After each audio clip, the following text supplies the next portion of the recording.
And he's going to be, the title of his speech is The Hidden Treasures of the National Mall, because he loves to travel to places of historic significance.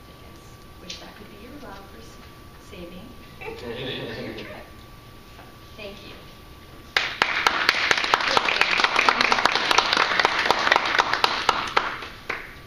Thank you. My name is Andy Nixon for the guests. Welcome everybody. My speech today, I thought that I would take into account the historical significance of today. Today is February 12th, also Abraham Lincoln's birthday. So I thought I would invite everyone to take a trip with me to the National Mall in Washington, D.C. Excuse me. As everyone knows, most people know, the National Mall in Washington, D.C. is laid out in the shape of a Roman cross. On one end, you've got the Lincoln Memorial. On the other end, you've got the U.S. Capitol. On one end of that also is the Jefferson Memorial at the Tidal Basin, and the other end of that also is the White House. In the middle is the Washington Monument, which was one of the first monuments that was erected on the National Mall. Since it is Abraham Lincoln's birthday, I'd like to talk to you about the hidden treasures of the National Mall, something that Abraham Lincoln would have thought very important. And if these things wouldn't have been so important to Abraham Lincoln, I probably wouldn't be able to have this conversation with you. The places that I want to talk about are marked by red stars. As you can see, some of them are actually on the grounds of the National Mall and some aren't. The first place that I want to talk about is on the far east side of the National Mall, and it is the National Archives. The National Archives was commissioned in 1934 by Franklin Delano Roosevelt. He actually signed the National Archives Act, which made the National Archives possible. This building is immaculate if you go see it. Most of these pictures were actually taken by me on vacation. Obviously, the artistry in the building is wonderful. One of the things that I want to call your attention to, though, is inside the building itself houses the National Archives of the United States. So, among other things, you can see what they call the Charters of Freedom, which are the Declaration of Independence, our Constitution, the Bill of Rights, and they also have a copy of a Magna Carta there, which was something from the 15th century in Europe. The rotunda inside the National Archives is very large and it's got very significant artwork. I would like to show a few pictures of what you can see inside. I've enhanced these photographs so that you can see them a little bit better. On the left-hand side, you'll see the Declaration of Independence. On the right-hand side, you'll see the Constitution, at least the first page. What you notice about these is that they're barely legible. The documents are so old, and they are in reduced lighting on purpose so that they don't fade any more than they already do. It's a great way to celebrate going to Washington, D.C. to actually see the documents that made Washington, D.C. possible. The second thing that I'd like to talk to you about is the D.C. Veterans Memorial. This memorial is on the south side of the reflecting pool on the National Mall. It's kind of off the beaten path a little bit. Let me explain what the D.C. Veterans Memorial is. This memorial actually was dedicated on Armistice Day in 1931 by President Herbert Hoover.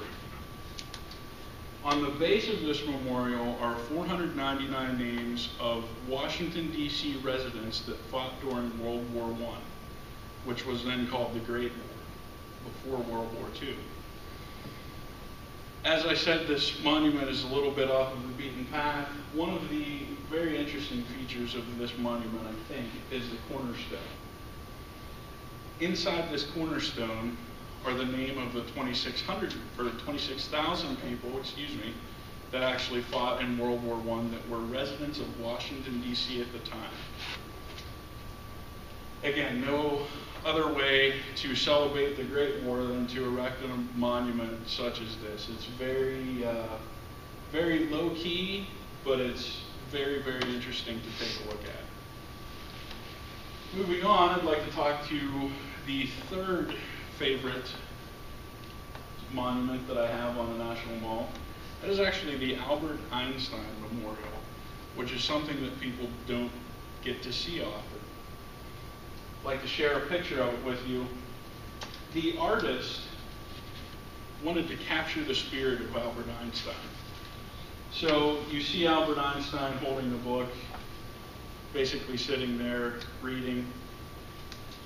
The floor of this memorial is actually a 28-foot circular die, and its purpose is to talk about the commemoration of the memorial. It was dedicated at noon on April 22nd, 1979.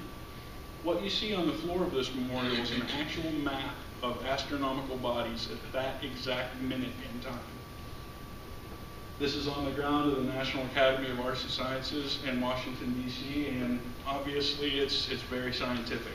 But it's really interesting how it came to be. In his hand, you also see a tablet. In the tablet, there are three theories that are explained. The first one is the photoelectric effect. The second is the theory of relativity. Everyone's pretty familiar with that. The third one, as I was doing research, I didn't recognize what this one was. The equivalence of energy and matter, better known as E equals mc squared. The last monument that I want to talk about is actually my favorite. It is the memorial to the 56 signers of the Declaration of Independence. This one is very much off the beaten path. This monument was built and actually thought of in 1976 on the bicentennial of our country. The monument itself signifies the basis of the Declaration of Independence, which is something that's pretty simple. It's meant to sit there and reflect on what you think the 56 signers went through. Interestingly enough, one of the things that I can share with you is that the signatures and scriptures on this monument are actually lifted directly from the Declaration of Independence themselves. So that's probably the most famous signature that you can see. John Hancock, President of the Continental Congress at the time. It also shows what his occupation was. He was a merchant, and he was also from Boston. Again, this is probably my favorite memorial. In closing, I'd like to say that since it is Abraham Lincoln's birthday, I thought that I would share a quote with you that really brought Lincoln to the forefront and made all of these treasures possible. It's actually a quote from Thomas Jefferson, who wrote the Declaration of Independence. We hold these truths to be self-evident, that all men are created equal, and that they are also endowed by their Creator with certain unalienable rights. That among these are life, liberty, and the pursuit of happiness. Thank you very much.